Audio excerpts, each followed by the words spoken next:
Number 1 आसंता 3 रु 4 दिन में ओडिशा छुईपारे मौसुमी 12 रु पुणी बढ़ीपारे ताती। आसंता 3 रु 4 दिन भितर राज्य में मौसुमी वर्षा हेब 9 तारिख सुधा मौसुमी दक्षिण ओडिशा छुईब। एने पाणीपाग विशेषज्ञ एभली पूर्वानुमान करिसेंती। तबे पाणीपाग विभागर आकलन अनुसार 7, 8 और 9 तारिख में ग्रीष्म प्रभाव जारी रहिबो। 7 और 8 तारिख में बलांगीर नुआपड़ारे ग्रीष्म प्रभाव बहिबो। तबे दक्षिण ओडिशा और उत्तर उपकूल ओडिशार किछि स्थान में वर्षा हेबार संभावना रहिछि। 9 तारिख में बलांगीर नुआपड़ा बरगड़ और झारसुगुड़ा ग्रीष्म प्रभाव बहिपारे। दक्षिण ओडिशार किछि स्थान में स्वल्परू मध्यम धरणर वर्षा हेबार संभावना रहिछि। एही 2 दिन उपकूल ओडिशार विभिन्न स्थान में प्रबल ताती और गुळुगुळी अनुभूत हेबो। परवर्ती खबर BSKY कार्ड ग्रहण करंतु समस्त हॉस्पिटल को निर्देश देले स्वास्थ्य सेवा निर्देशक। सूचना अनुसार राज्य में नुआ सरकार आसिबा तेणु एही BSKY कार्ड कौनसी कार्य रे लागि पारिबनी बोली हॉस्पिटल पक्षरु कुआ जायछि। बुधवार दिन बीजेपी राज्य सभापति मनमोहन सामल कहिथिले जे राज्य में बीजेपी सरकार शपथ नेबा परे ओडिशा रे आयुष्मान योजना लागू हेबो। एहा परे तांको विवृत्ति परिवर्तन होइतिला। से कहिथिले जे रोगीर कौनसी जाति नाही कि दल नाही, तेबे सेमानंकु उपयुक्त एवं उन्नत मानर सेवा प्रदान करा जिबा उचित। एहारी मध्यरे राज्य स्वास्थ्य सेवा निर्देशक डाक्टर विजय महापात्र कहिसंती जे BSKY कार्ड एबे भी पूर्वपरि कार्य करूछि। ताकू बंद करिबा पई कौनसी नोटिफिकेशन होई नाही। कार्डधारी रोगी को फेराई दिया जाउतिबा भली अभियोग आसिबा परे एपरि न करिबा पई आमे निर्देश देउछु।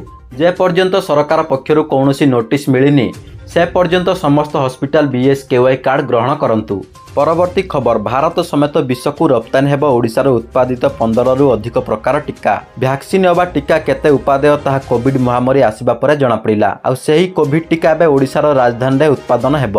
केवल यही टीका नुहे खूब कम दिन भितर एठारे म्यालेरिया कोलेरा भली 15 प्रकार घातक रोगर मुकाबिला पाई टीका प्रस्तुत हेब। एठारे प्रस्तुत टीका केवल भारत नुहे विश्वर विभिन्न देश को पठाजिब। ओडिशा रे प्रस्तुत टीका विश्वर कोटी कोटी लोकंक जीवन रक्षा करि पारिबो। तबे भुवनेश्वर उपकंठ अंधारु आस्थित भारत बायोटेक पार्क रे प्रतिष्ठित सापिनेज बायोलॉजिक्स केन्द्रर चलित मासरु टीका उत्पादन आरंभ हेबाकु जाउछि। ओडिशार प्रतिटी जीवन मूल्यवान आहनकु नेही सापिनेज बायोलॉजिक्स वैक्सीन प्लांट प्रतिपादित करुछि।